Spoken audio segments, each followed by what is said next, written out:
Kent State students are buzzing all over social media about the new university president. There was even a parody account made for Dr. Warren the day she was introduced to the school.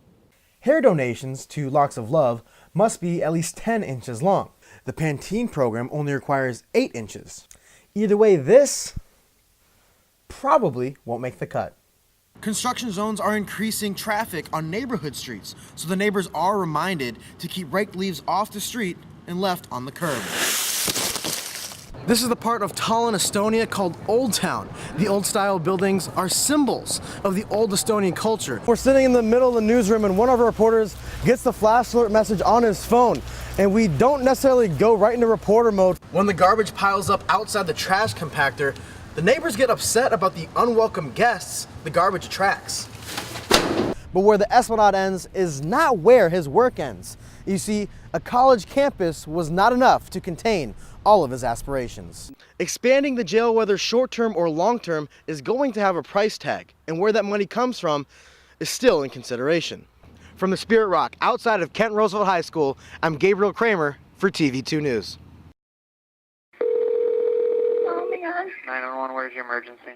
It's the phone call a little sister should never have to make. Our car just got hit by a train and it like flipped over. Okay, where? That's the voice of Sierra Thornton's little sister, moments after a train struck her family's car.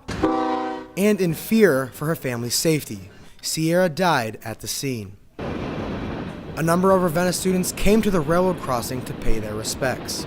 She was really nice, and she had a lot of friends, and she was a really good person, and you'd never think that something this terrible would happen to someone like her. At about 6 o'clock Sunday night, the Thornton family was leaving home. The oldest sister, 15-and-a-half-year-old Sierra, was behind the wheel, but they never made it out of the neighborhood. Right behind me are the railroad tracks where the accident did occur last night, right off of Prospect Street, which is right behind me. Now you can see a stop sign and a railroad crossing sign, but no additional warnings if a train were to come.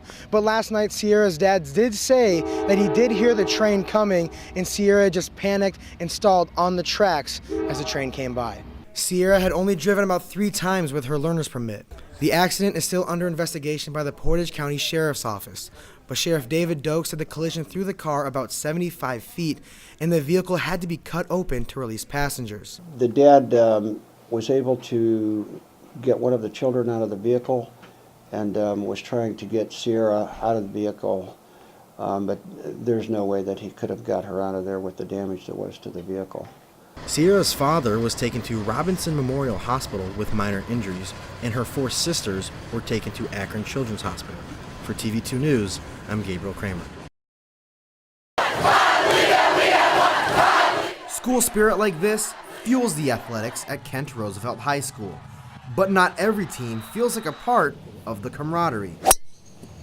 Roosevelt's girls golf and swim teams don't compete in the Portage Trail Conference, unlike the rest of Roosevelt athletics.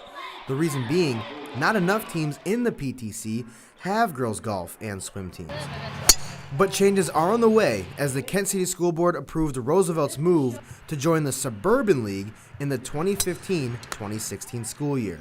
The girls golf team will then compete within the new conference.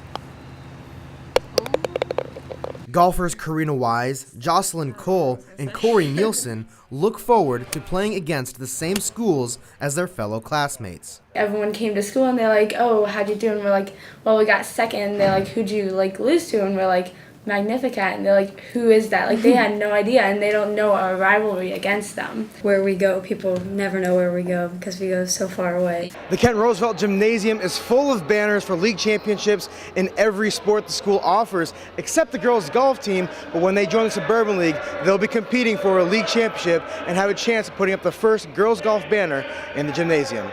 All we're talking about is we want that banner in the gym, and we want it to say our year on there, have everyone recognize that there is a girls golf team and that we are a really good golf team actually. Switching conferences was no cost to the district.